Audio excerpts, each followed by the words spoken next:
This is our third visit on the first day of the Nile cruise. I have to admit that it's been a little bit overwhelming to visit so much in the same morning, but at the same time exciting to see so much history in first person. We are approaching the entrance to the Luxor Temple, which is located in the modern city of Luxor, which was built on the ruins of ancient Thebes, capital of Egypt during the New Kingdom. The Temple of Luxor is a unique jewel with marks of 3,500 years of various religious cults. In addition to the Egyptians, the Greeks, Romans, Christians, and Muslims have passed through the temple, each leaving the architectural mark of their respective deities. The temple is 260 meters long and is dedicated to Amun, the god of wind and one of the 8 primordial Egyptian deities. And although we are visiting it during the day, if you have the chance, visit it at night. Besides avoiding the high temperatures, you will have a different view of the temple. This is one of the best preserved temples of ancient Egypt. The pharaoh Amenhotep III built the inner part of the temple, and Ramses II added the facade, the colossi, and the obelisks. When we have in front of us the facade of the Temple of Luxor, we realize its size. The first thing that catches the attention is the great obelisk of about 25 meters height that welcomes the temple. Originally there were 2, but one of them was donated as a gift that Mohammed Ali made to the French government in 1836 and is currently located in the Place de la Concorde in Paris. Next to the great obelisk, we find 2 impressive seated colossi flanking the entrance and 4 smaller ones, all representing the pharaoh Ramses II.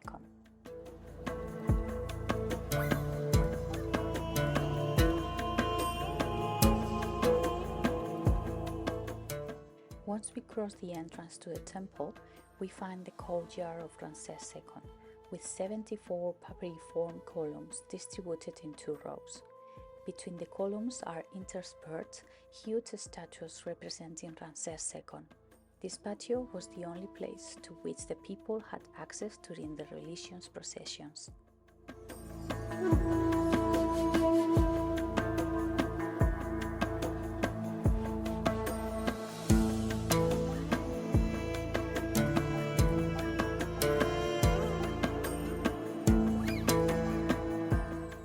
In the center of the courtyard, there is a sanctuary formed by 3 chapels dedicated to Amun, Mut, and Yonsu.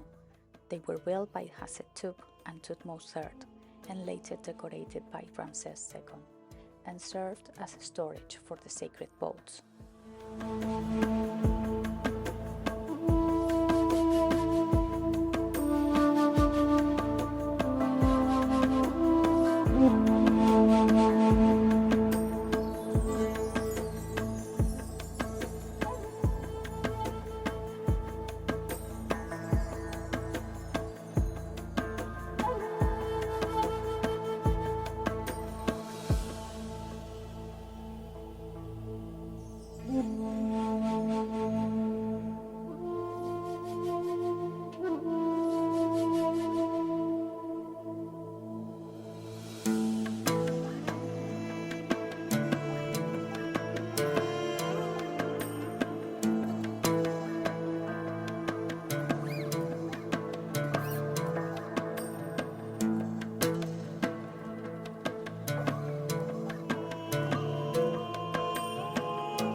What we see here is an actual mosque that was built in the 13th century on the ruins of the Temple of Luxor. From its height above the ground, we can imagine to what extent the temple was buried. The fact that the mosque is built here makes it impossible to excavate the Luxor temple completely.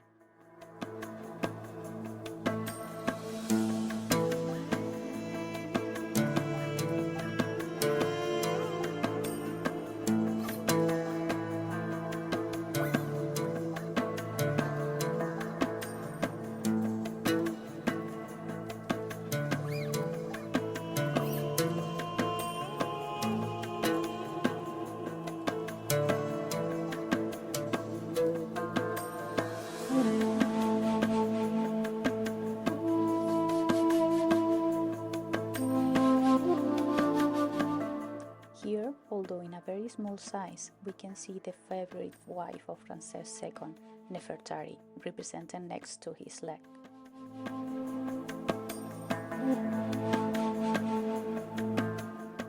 The interior decoration of the courtyard represents different scenes, such as miners carrying offerings to the god, a sacrifice to Ramses II to a goddess, the inauguration of the monumental entrance in which appear the children of the pharaoh, and religious ceremonies.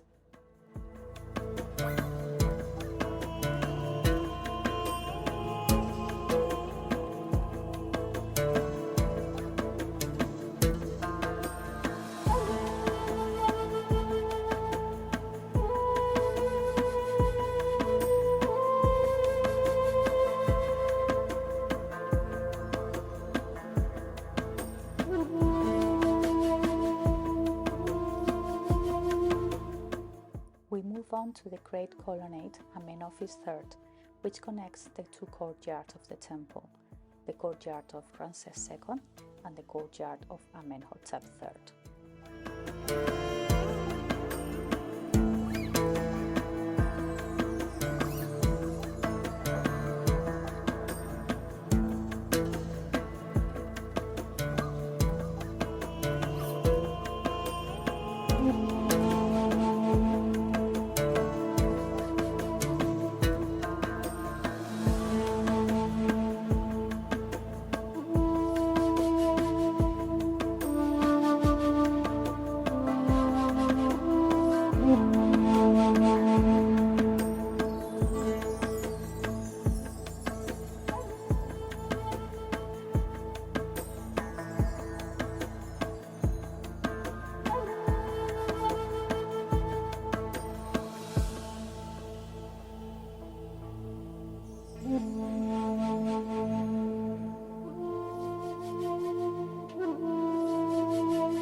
Once we cross the courtyard of Amenhotep III, with its beautiful and impressive columns, we came to an area that was transformed into a chapel of worship for the Roman legion based in Luxor during the 3rd century AD.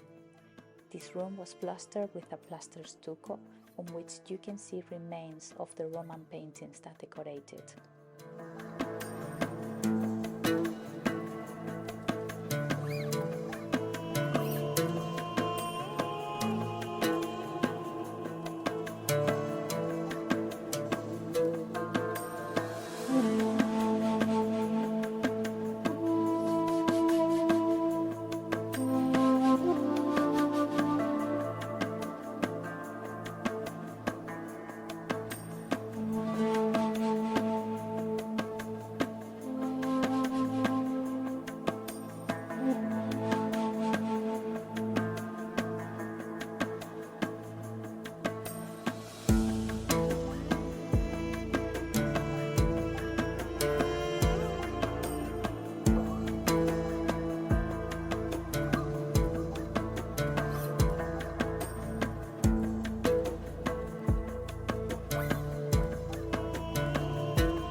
The last rooms that remain to be visited are the vestibule, the room of offerings, the room of the birth, and the sanctuary.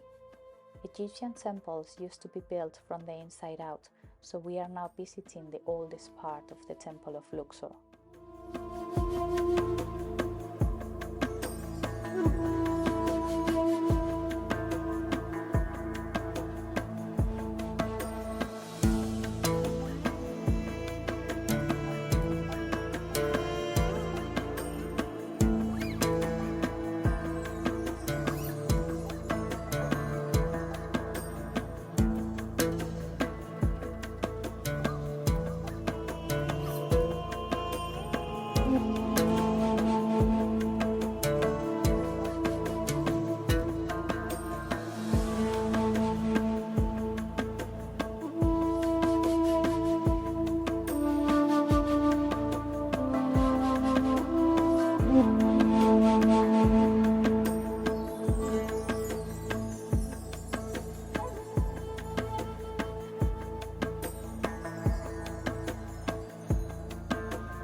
In ancient times, the Temple of Luxor and the Temple of Karnak were connected by the impressive avenue of the Sphinxes. More than 3 kilometers framed by more than 600 sphinxes and ram-headed statues on both sides of the avenue. The promenade was restored in 2021, so you can make the walk between the two temples.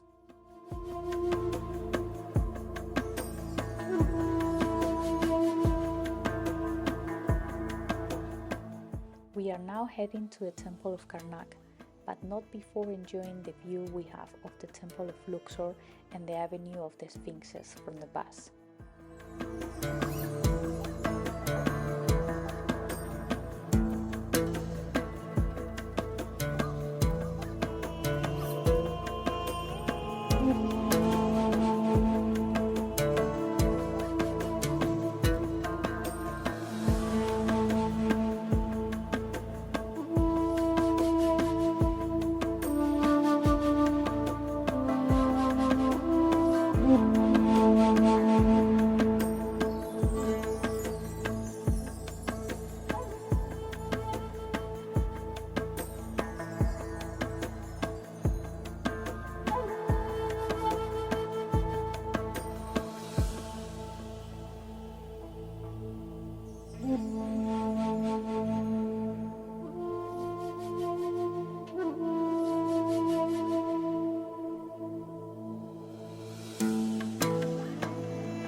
The Arabic word Karnak means castle or fortified city, and the Temple of Karnak housed the most important and influential religious complex of ancient Egypt.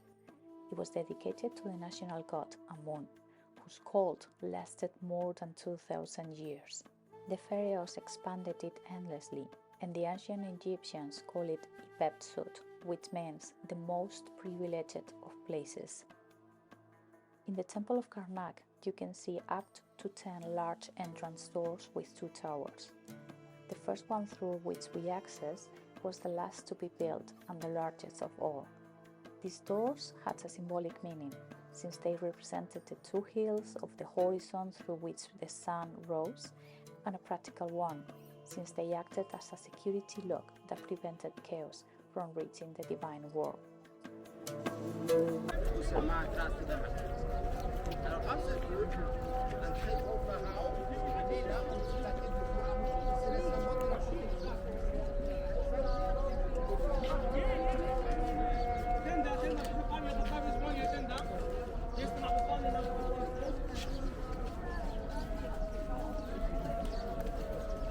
More than 30 pharaohs intervened between 2200 and 360 BC in different parts and moments of its construction, leaving their own architectural mark. The most prominent pharaohs involved were Hatshepsut II, Seti I, Ramses II, and Ramses III.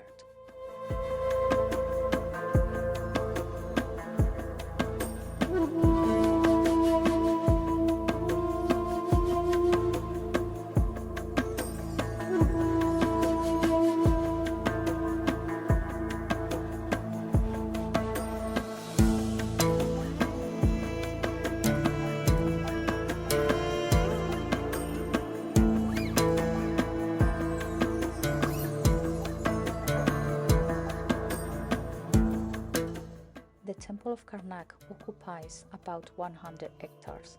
In its interior, the Great Temple of Amun stands out, which was the main reason for which the construction began.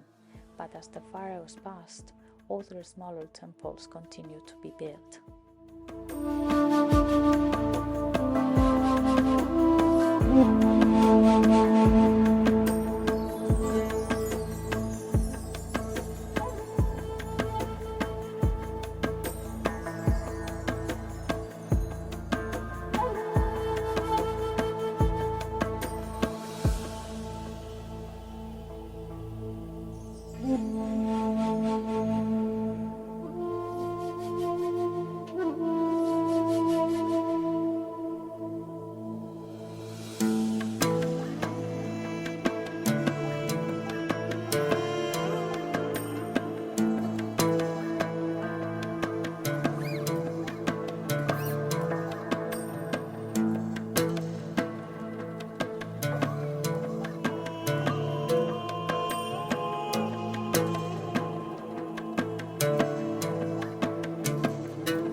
temple, we can highlight its hypostyle hall, so called because it is a space supported by columns, with more than 500 square meters and a total of 134 columns up to 23 meters high.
also highlights its 130 meters long artificial lake, which represented the creation of the world, and the sacred pink granite scarab on a pedestal, which is in front of the lake.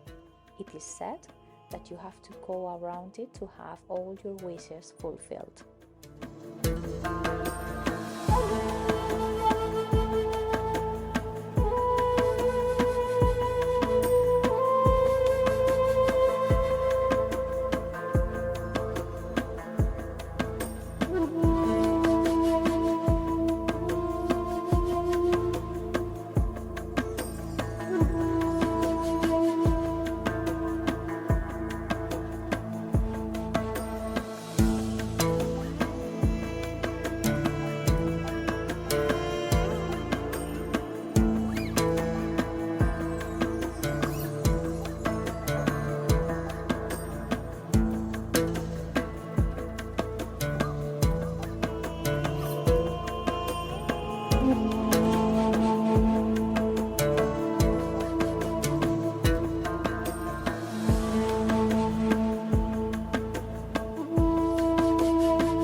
There is also one of the rooms of the Temple of Ahmenu, where Thutmose III not only reproduced on its walls the detail of his successful military campaigns, but also portrayed the flora and fauna that he saw during his travels in Asia that were unknown in Egypt.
are living with the feeling that we have had very little time to visit the Temple of Karnak and discover new things. Hopefully, we will be able to return with more time soon.